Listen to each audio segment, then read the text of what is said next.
Gyandeep ITI YouTube channel में आपका स्वागत है। तो दोस्तों, जैसा कि आपको पता है, हम लोगों ने 600 MCQs की एक सीरीज चला रखी है। उसके तहत हमने आपसे 211 तक बात कर ली थी। तो आज जो हम लोग वीडियो स्टार्ट करेंगे, यानी वीडियो का जो नेक्स्ट सेशन होगा आपका, यानी 212 से स्टार्ट होगा, है ना। तो चलिए देखिए, 212 क्वेश्चन पढ़िए, यानी कि 212 क्वेश्चन आपका है, उसको पढ़िए आप लोग। एकल चरण प्रेरण मोटर का कार्य सिद्धांत क्या है? Working principle of one phase induction motor के बारे में आपसे पूछा गया है, यानी किस प्रिंसिपल पे वो वर्क करता है उसके बारे में आपसे पूछा गया है। तो चलिए, आपके पास 4 ऑप्शन है। देखिए, पहला ऑप्शन क्या है आपका? लेंज लॉ, है ना। पहला ऑप्शन क्या दिया है? Lenz law. दूसरा दिया है आपका जूल का नियम। तीसरा क्या दिया गया है आपका? फैराडे का विद्युत अपघटनी का नियम। चौथा दिया है आपका Faraday law of electromagnetic induction, यानी फैराडे के विद्युत चुंबकीय प्रेरण के नियम। एक चीज जान लीजिएगा आप, कोई भी मोटर हो, या आप कह सकते हैं कोई भी मशीन हो, चाहे वो जनरेटर हो, अल्टरनेटर हो, ट्रांसफार्मर हो, उसको कार्य करवाने के लिए लेंज लॉ का फॉलो होना बहुत जरूरी है। लेंज लॉ होता क्या है बेसिकली? अगर इसकी बात की जाए, लेंज लॉ अगर देखेंगे आप, E is proportional to d∅/dt, यही होता है। ये तो फैराडेज का नियम है कि भैया अगर फ्लक्स में परिवर्तन हुआ तो कहीं न कहीं आपका प्रेरित विद्युत वाहक बल आ जाता है। अब देखिए, अगर प्रोपोर्शनलिटी का चिन्ह हटाएंगे तो कहीं न कहीं देखेंगे एक नेतांक का गुणा होता है ना। एक नेतांक का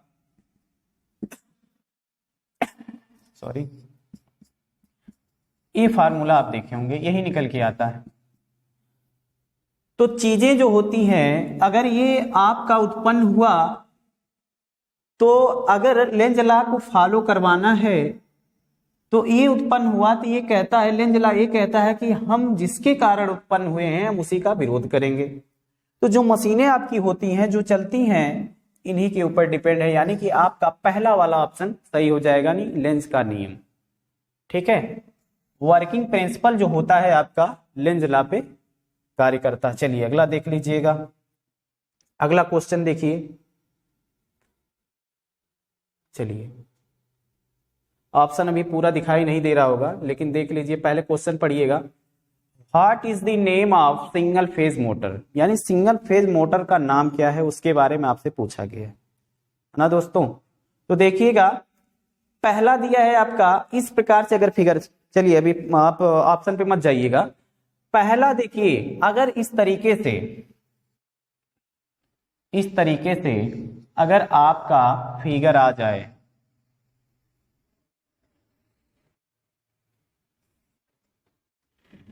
इस तरीके से अगर फिगर आ जाए, तो इतना जान लीजिएगा आप, ये जो फिगर होता है आपका,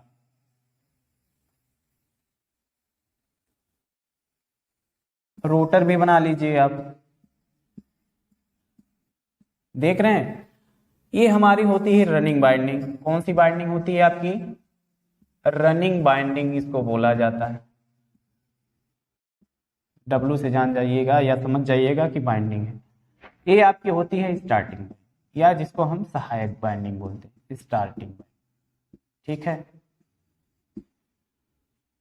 अगर ये कैपेसिटर आपका इसके साथ परमानेंट जुड़ा है ना भाई, अभी आगे आप देखेंगे, यहां पे हम लोग एक सेंट्रीफ्यूगल स्विच का इस्तेमाल करते हैं, लेकिन यहां पे तो लगा नहीं। इसका मतलब है सिर्फ आपका कैपेसिटर लगा है और परमानेंट वो आपकी स्टार्टिंग बाइंडिंग के साथ जुड़ा हुआ है, आपके स्टार्टिंग बाइंडिंग के साथ जुड़ा हुआ है। तो इसका मतलब यह है कि परमानेंट कैपेसिटर, देखिए ऑप्शन देख लीजिए कौन कौन सा है। परमानेंट कैपेसिटर मोटर, यानी पहला ही ऑप्शन आपका क्या हो जाएगा? सही हो जाएगा। अगर वहीं आपका, अगर आपके सेंट्रीफ्यूगल स्विच उसके साथ जुड़े होते, तो इसका मतलब कहीं ना कहीं उस जो स्टार्टिंग बाइंडिंग है आपकी, उसको सिर्फ हम लोग सेंट्रीफ्यूगल स्विच का इस्तेमाल इसलिए करते हैं कि जब स्पीड आपकी 70 से 80% हो जाए, आप कह सकते हैं 60-70% हो जाए मोटर की, तो वो आपकी स्टार्टिंग बाइंडिंग को हटा दे, आप कह सकते हैं उसको सप्लाई से कट कर दे। ठीक है, तो आपका ऑप्शन कौन सा हो जाएगा भाई? परमानेंट कैपेसिटर मोटर आपका सही हो जाएगा। चलिए अगला क्वेश्चन देख लीजिए आप। अगला क्वेश्चन देखिए 214 है ना भाई, 212 हो गए, 213 हो गए, 214 की बात कर लेते हैं हम लोग। चलिए देखिएगा 200 यानी कि 214। देखिए स्प्लिट, एक चीज इसमें लिखा गया है स्प्लिट। अब ये क्या होता है, सबसे पहले इसको समझ लीजिए। वैसे पूछा है कि स्प्लिट चरण मोटर जो होता है वो किस प्रिंसिपल पे वर्क करता है, तो मैंने बता दिया कि लेंज लॉ। इसमें भी ऑप्शन वही होगा, घुमा फिरा के देखा जाए क्वेश्चन वही है, तो लेंज का नियम फॉलो करता है। पहला वाला ऑप्शन आपका सही हो जाएगा। लेकिन एक चीज इसमें है, अभी आगे कहीं ना कहीं इसका इस्तेमाल है। स्प्लिट मतलब होता है किसी चीज को किस चीज से आप स्टार्ट कर रहे हैं। जैसे आप इंडक्शन मोटर की बात कर रहे हैं, यानी वन फेज मोटर की बात कर रहे हैं, तो उसमें कौन कौन से उपकरण आपके लगे हैं या किससे आप उसको बना रहे हैं। स्प्लिट का मतलब ये होता है कि डालना। ठीक है, तो स्प्लिट अब देखिए अगर वन फेजी की बात की जाए तो आपका रेजिस्टेंस भी होता है। दूसरा इसमें किसका इस्तेमाल किया जाता है, दूसरा देखेंगे तो इसमें कैपेसिटर का इस्तेमाल किया जाता है। यानी कि कहीं ना कहीं ये पार्ट जो है उसमें शामिल करके कहीं ना कहीं उसको बनाया जाता है। ठीक है, यानी रेजिस्टेंस का इस्तेमाल करके, कैपेसिटर का इस्तेमाल करके, इंडक्टेंस का इस्तेमाल करके हम लोग वन फेजी इंडक्शन मोटर का इस्तेमाल, या आप कह सकते हैं वन फेजी का कहीं ना कहीं निर्माण किया जाता है। ठीक है, तो स्प्लिट का मतलब यही है कि इसको इसको इसको डालकर हम उस मोटर को स्टार्ट करते हैं या बनाते हैं। ठीक है, तो चलिए अगला क्वेश्चन देख लीजिएगा, अभी वो चीजें आपको मिलेंगी। 215 देखिएगा क्या बोला है भाई, Faraday's law of electromagnetic induction. देखिए क्वेश्चन कुछ और कर रहा है और उसके बाद आपके ऑप्शन कुछ और बना रहा है, तो देख लीजिए भाई 215 है ना भाई। देखिए 215 की अगर बात की जाए तो देखिएगा यही देखिए 216 है, इसका मतलब यह है कि 215 वाला क्वेश्चन है, उसी के बारे में आपसे पूछा गया। बेसिकली ये आपसे पूछा गया है कि एक किस टाइप की मोटर है, आप कह सकते हैं किस टाइप की वन फेजी इंडक्शन मोटर है, यही आपसे पूछा गया है। तो देखिए मेरे दोस्तों, देखिए इसमें आप देखेंगे एक तो इसमें कैपेसिटर आपका क्या है, इसके समानांतर जुड़ा हुआ है, और दूसरा आपका हमेशा के लिए सॉरी दूसरा कैपेसिटर जो है आपका वो हमेशा परमानेंट इसके साथ जुड़ा हुआ है। यानी कि जो आपकी बाइंडिंग है वो परमानेंट इसके साथ कौन सा दूसरा वाला कैपेसिटर आपका जुड़ा हुआ है। इसका मतलब ये है कि चार ऑप्शन देखिए, अभी वहीं से समझ में आ जाएगा आपको। पहला तो होगा नहीं, पहला नहीं होगा भाई, यूनिवर्सल मोटर नहीं हो सकता। दूसरा क्या दिया है, परमानेंट कैपेसिटर मोटर। ये चीजें थोड़ा सा उस चीज से रिलेट कर रहे हैं, लेकिन इसको अभी छोड़ दीजिए। दूसरा क्या कहे, तीसरा क्या कह रहा भाई, capacitor start induction run motor, क्या ये हो सकता है क्या। चौथा थोड़ा सा देख लीजिए option, capacitor start capacitor run motor, है ना भाई। इसका मतलब ये है कि डी वाला ऑप्शन आपका सही हो जाएगा। देखिए कैपेसिटर स्टार्ट, हमने कैपेसिटर एक जो हटा रहे हैं अभी, देखिएगा थोड़ा सा फिगर देख लीजिए। कैपेसिटर देखिए एक लगा है, एक लगा ना भाई, तो इसको हमने स्विच के साथ यानी सेंट्रीफ्यूगल स्विच जो लगी है उसको काटने के लिए यानी इसको हटाने के लिए ही लगी है। ठीक है, तो कैपेसिटर स्टार्ट, इसके जरिए हम लोग क्या करते हैं, स्टार्ट करते हैं। कैपेसिटर रन मोटर, यानी ये हमेशा क्या है, इसके साथ जुड़ा हुआ है, यानी कि रन कर रहा है। जब आपकी मोटर रन करेगी तो capacitor start capacitor run motor, ऐसे याद करिए, capacitor start capacitor run motor. तो कौन सा ऑप्शन हो जाएगा, देखिएगा चौथा वाला ऑप्शन आपका बिल भी करेक्ट हो जाए, यानी capacitor start capacitor run motor आपका सही है, यानी कि कैपेसिटर हिंदी में भी वही लिखा गया है। चलिए अगला देखिएगा, अगला देखिए भाई, देखिए भाई क्वेश्चन थोड़ा बहुत आप लोग समझ के पढ़िए ना भाई, जैसे रटना नहीं है हम लोग से। फिगर आ गया तो फिगर में क्या था, दो कैपेसिटर लगे थे, तो इसका मतलब ये है कि एक तो आप स्टार्ट करने के लिए लगा रहे हैं, दूसरा क्या करने के लिए लगा रहे हैं, यानी उसके साथ परमानेंट जुड़ा हुआ है। तो capacitor start, capacitor run motor कभी कभी इसके कैरेक्टरिस्टिक के बारे में पूछ लेता है, यानी कि उसका कैरेक्टर क्या होता है, उसका चरित्र क्या होता है, उसके बारे में पूछ लेता है। तो उसका चरित्र ये है कि उसका जो पावर फैक्टर होता है यानी cos फाई वो बढ़िया होता है। अगर capacitor start capacitor run motor आ जाए तो इसका मतलब है कि इसका cos फाई यानी पावर फैक्टर बढ़िया होता है। ये चीज आप ध्यान में रखिएगा। लेकिन टार्क आपका पुअर होता है, ये भी चीज है। यानी कहीं ना कहीं अगर आप इसका मान ज्यादा लेंगे तो इसका मान यानी टार्क का मान क्या हो जाएगा, कम हो जाएगा। ठीक है, इतनी बात आप लोग अपने जहन में रखिएगा। चलिए अगला देखिए क्या है। चलिए 216 देखिएगा, which type of AC single phase motor classified under the commutator motor type. पूछा ये है, अगर हिंदी में बात करें तो एसी सिंगल फेज मोटर किस प्रकार को कम्यूटेटर मोटर प्रकार के तहत वर्गीकृत किया जाता है। बेसिकली ये देखा गया कि जो कम्यूटेटर आपके इस्तेमाल होते हैं वो डीसी में होते हैं, यानी डीसी मोटर में, डीसी जनरेटर में, यानी डीसी का कोई भी अगर आप पार्ट बना रहे हैं तो वहां पे कहीं ना कहीं कम्यूटेटर का इस्तेमाल होगा। क्यों होगा, क्योंकि जो आपकी धारा होगी, आप कह सकते हैं जो वोल्टेज आप लगाते हैं वो एसी होता है। तो एसी को कन्वर्ट करने का काम कौन करता है, मेटल रेक्टिफायर यानी कम्यूटेटर करता है। यानी कम्यूटेटर को हम अगर देखा जाए तो उसको मेटल रेक्टिफायर या आप कह सकते हैं यांत्रिक रेक्टिफायर भी बोला जाता है। रेक्टिफायर का नाम ही आपको जानते होंगे कि एसी को डीसी में कन्वर्ट करने का काम करता है। ठीक है, तो देखिए अब इसमें आपसे पूछा है कि ऐसा कौन सा मोटर होता है जिसमें हम लोग कम्यूटेटर का इस्तेमाल करते हैं। चार ऑप्शन आपके पास हैं। पहला ऑप्शन दिया है स्टेपर मोटर, दूसरा ये देखिए विशेष टाइप का मोटर होता है। सिंगल फेज की बात की जाए तो ये विशेष टाइप का मोटर होता है आपका, विशेष टाइप। ठीक, अब देखिए रिपल्सन मोटर, ये जो मोटर बनाए जाते हैं आपका यानी प्रतिकर्षण जो मोटर होता है ये कम्यूटेटर टाइप होता है। तो इसका मतलब ये है कि बी वाला आपका सही हो जाएगा, बी वाला ऑप्शन आपका बिल भी करेक्ट हो जाएगा। चलिए अगला देखिएगा, धीरे धीरे हम लोग पढ़ते हैं, समझते हैं और आगे बढ़ते रहते हैं। चलिए भाई अगला देखिएगा, अगला देखिए next question, single phase induction motor शुरू करने के लिए कौन सी विधि अपनाई जाती है।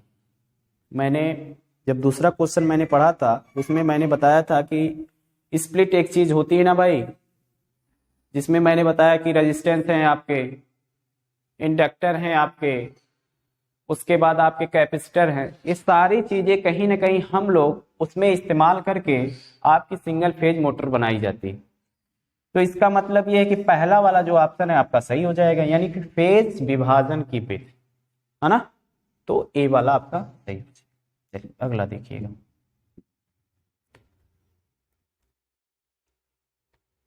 अब देखिए अगला क्वेश्चन जो है यानी 218 आपसे क्या कह रहा है, what is the type of AC single phase motor. अभी आपको एक मोटर दिखाई जाएगी, अभी चित्र आपको दिखाई नहीं दे रहा होगा, तो उस मोटर के जरिए आपको ये पता करना है कि किस टाइप की मोटर है ना। तो ऐसे मैंने बता दिया था कि भाई परमानेंट अगर कैपेसिटर उसमें जुड़ा है तो इसका मतलब परमानेंट कैपेसिटर मोटर कहलाएगा। दूसरा मैंने ये बताया कि अगर दो कैपेसिटर आपके जुड़े हैं तो capacitor start capacitor run motor कहलाएगा। अब देखिए तीसरा अगर रेजिस्टेंस जुड़ा है तो रेजिस्टेंस आप कह सकते हैं कि सिंपल टाइप आपका सिंगल फेज मोटर कहलाता है। तो देखिएगा ऑप्शन देख लीजिए, ऑप्शन ये चीज है ना भाई, देखिए कौन सा मोटर कहलाएगा ये। अब देखिए ये जो हमेशा क्या है इस रनिंग बाइंडिंग के साथ आप कह सकते हैं कि स्टार्टिंग बाइंडिंग के साथ जुड़ा हुआ है। तो जुड़ा हुआ है तो इसका मतलब कौन सा ऑप्शन हो जाएगा आपका, देखिएगा स्विच भी है तो इसका मतलब ये है कि capacitor start induction run motor आपका सही हो जाएगा, यानी डी वाला ऑप्शन आपका करेक्ट हो जाएगा, यानी capacitor start induction run motor.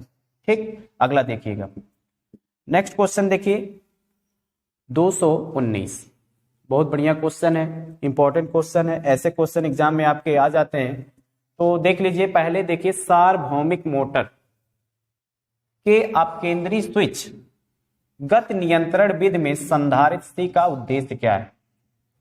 अगर यूनिवर्सल मोटर में इस तरीके से देखिए, अगर यहां पे आप कैपेसिटर लगा देते हैं यहां पे, तो इसका मतलब ये है कि इसमें जो स्पार्कलेस होते हैं, आप कह सकते हैं कि इसमें जो स्पार्किंग होती है उसमें, यानी उसके मान को कम करने के लिए ये आ जाता है, यानी जो कैपेसिटर आपका उसके मान को कम करने के लिए आ जाता है। तो देखिएगा, इसमें 4 ऑप्शन मिलेंगे आपको, एक ऑप्शन उसमें जरूर मिल जाएगा कि स्पार्कलेस को, या आप कह सकते हैं स्पार्क को कम करने के लिए हम लोग इस्तेमाल करते हैं।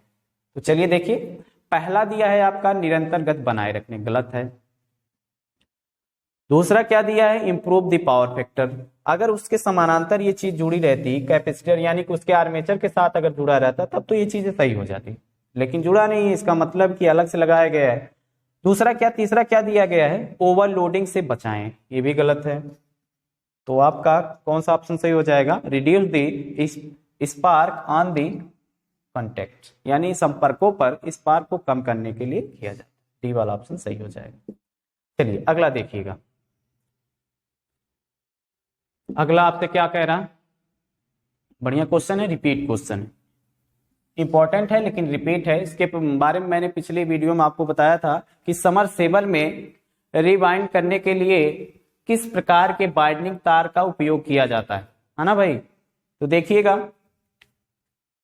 देखिए भाई कौन सा ऑप्शन हो जाएगा, ये तो आप लोग पढ़े हैं ना भाई, देखिए कौन सा ऑप्शन हो जाएगा इसमें, यानी पहला वाला ऑप्शन सही हो जाएगा, पॉलीविनाइल क्लोराइड का हम लोग इस्तेमाल करते हैं इसमें, यानी polyvinyl chloride covered copper wire, यानी पीवीसी का इस्तेमाल किया जाता है। ठीक, अगला देखिएगा 221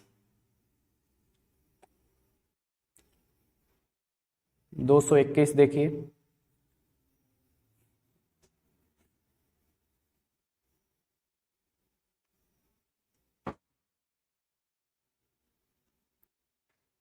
चलिएगा 221 क्वेश्चन नंबर 221 पढ़िएगा और उसके बारे में थोड़ा सा समझिएगा और आंसर दीजिएगा आप लोग।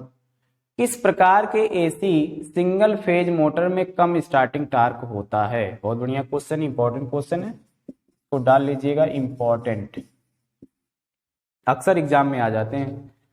तो आपसे पूछा ये है कि ऐसा कौन सा सिंगल फेज मोटर है जिसका स्टार्टिंग टार्क बहुत कम होता है। तो एक चीज जान लीजिएगा, परमानेंट कैपेसिटर जो मोटर होता है उसका स्टार्टिंग टार्क काफी हाई होता है। ठीक, ये चीजें आ गई आपकी। और कास फाई का मान, यानी पावर फैक्टर का मान पुअर होता है, यानी एक गुण तो आया लेकिन एक गुण खत्म हो गया। दूसरा क्या है इसमें, एक आता है capacitor start capacitor run motor, यही आता भाई, capacitor start capacitor run motor. इसका गुण ये है, तो ये जो होते हैं भैया कास फाई को बढ़ा देते हैं, यानी पावर फैक्टर को बढ़ा देते हैं, लेकिन स्टार्टिंग टार्क क्या हो जाता है, लो, है ना। तो एक गुण तो आया लेकिन दूसरा गुण क्या हो गया, कम हो गया। तो चलिएगा, जो आपका रेजिस्टेंस मोटर होता है, इसमें देखिएगा 4 ऑप्शन है आपके पास, तो इसमें जो रेजिस्टेंस मोटर है भाई डी वाला, इसका कहीं न कहीं स्टार्टिंग टार्क क्या होता है, लो होता है।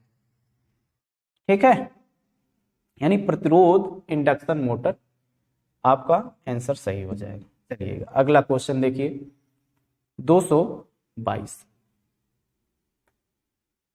चलिए अभी हम आगे बढ़ा रहे हैं इसको, थोड़ा सा पढ़ लीजिए, क्वेश्चन पढ़िए। What is the function of, अब देखिए सेंट्रीफ्यूगल स्विच के बारे में आपसे पूछा गया है, यानी कि पूछा यह गया है कि सेंट्रीफ्यूगल स्विच का फंक्शन क्या है, यानी कार्य क्या है, उसके बारे में आपसे पूछा गया है। 4 ऑप्शन आपके पास हैं, तो इतना आप जान लीजिए कि जो सेंट्रीफ्यूगल स्विच होती है जैसे आपका यही मोटर है, समझ लीजिए इसको थोड़ा सा। चलिए देखिएगा, ए आपका क्या है, मोटर है। ए आपकी क्या है, रनिंग बाइंडिंग, है ना। ए आपकी क्या है, स्टार्टिंग बाइंडिंग।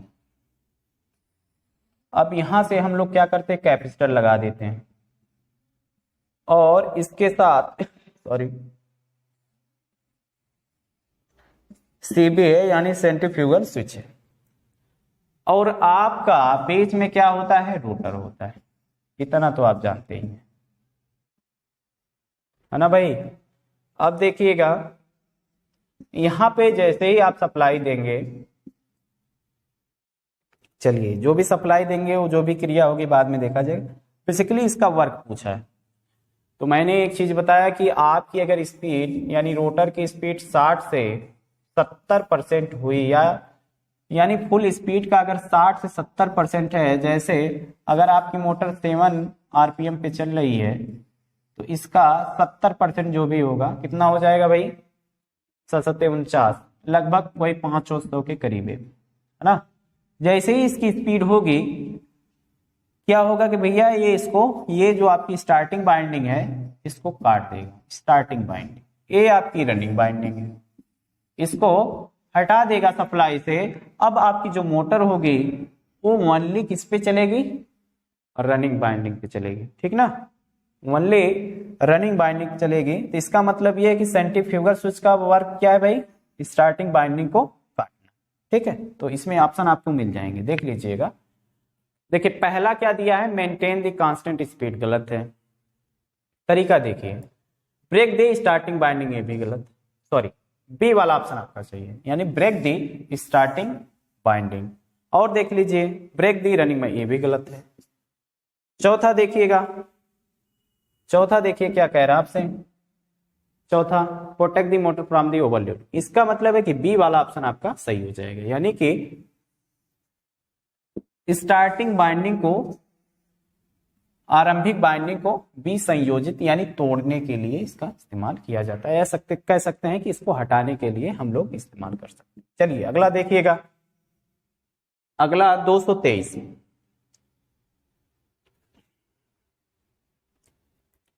देखिए दोस्तों, जो चीजें यहां आपको पढ़ाई जा रही हैं उसमें जो भी आपको कंफ्यूजन है, जो भी प्रॉब्लम है, अगर आपको वीडियो में कोई भी प्रॉब्लम हो रही है तो YouTube के नीचे आप जाके कमेंट बॉक्स होता है, उसमें आप अपनी शिकायतें दर्ज करवा सकते हैं।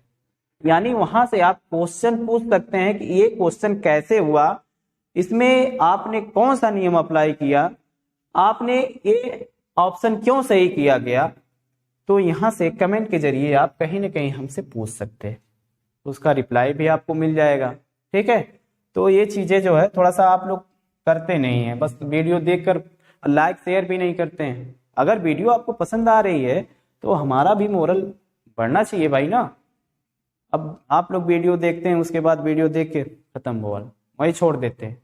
एक लाइक भैया, एक ऑप्शन होता है उसको भी ट्रिक करिए, मतलब किया करिए ना भाई, तो जिससे हमारा भी कहीं ना कहीं थोड़ा सा मनोबल ऊंचा होगा, हम भी आपको अच्छा से अच्छा कंटेंट देंगे आपका। चलिए देखिए अगला देखिएगा, which is the application of universal motor.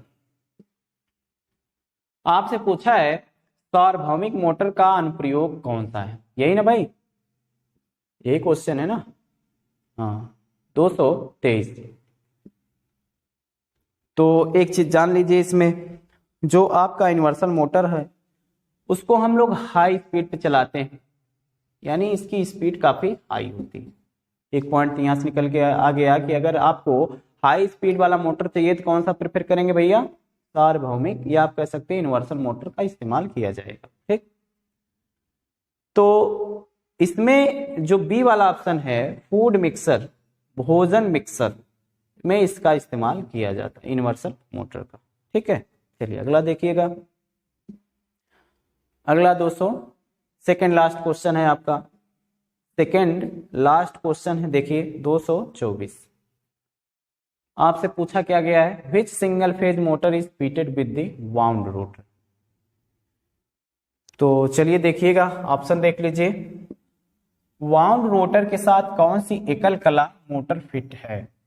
ठीक, ये क्वेश्चन आपके हैं। अब ऑप्शन देखिएगा,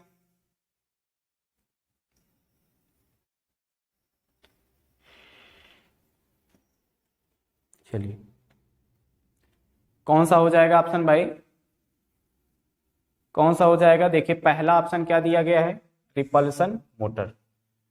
दूसरा क्या दिया गया है आपका, सैडेड मोटर यानी कि आच्छादित मोटर। तीसरा क्या दिया गया है, तीसरा क्या दिया गया भाई, परमानेंट कैपेसिटर मोटर यानी अस्थाई संधारित्र। चौथा क्या दिया गया है, capacitor start capacitor run motor. तो इसमें जो ऑप्शन आपका सही है पहले के साथ यानी रिपल्सन मोटर आपका सही हो जाएगा, यानी प्रतिकर्षण मोटर आपका सही आंसर। ठीक है, चलिए अगला देखिएगा।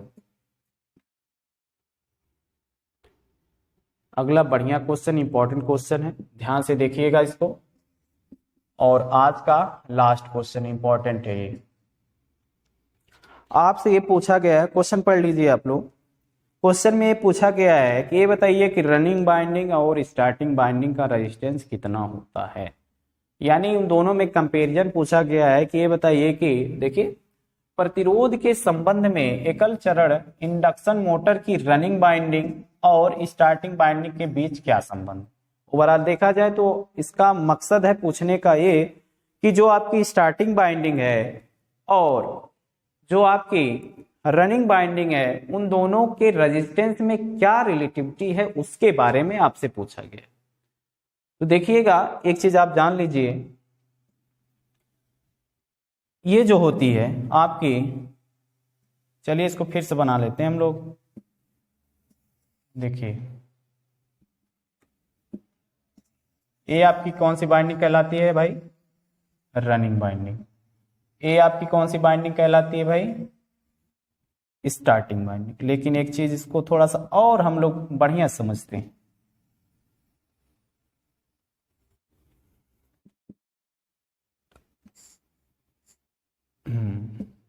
देखिएगा ये जो बाइंडिंग होती है ना भाई, अब इससे समझ जाएंगे आप कि इसका रेजिस्टेंस हम लोग हाई बनाते हैं। तो हाई बनाएंगे कैसे, जब इसका अनुप्रस्थ काट का क्षेत्रफल कम कर दिया जाए, क्योंकि सूत्र आपने पढ़ा है R rho into L by ए।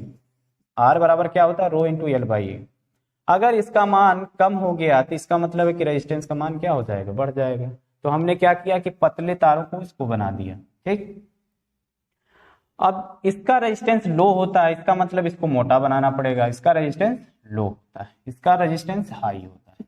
ठीक, तो अब देखेंगे इन दोनों में रिलेट करेंगे तो इसका मतलब यह है कि स्टार्टिंग बाइंडिंग जो होती है, अब सॉरी जो रनिंग बाइंडिंग है आपकी ए वाली, इसका रेजिस्टेंस क्या होता है, लो होता है।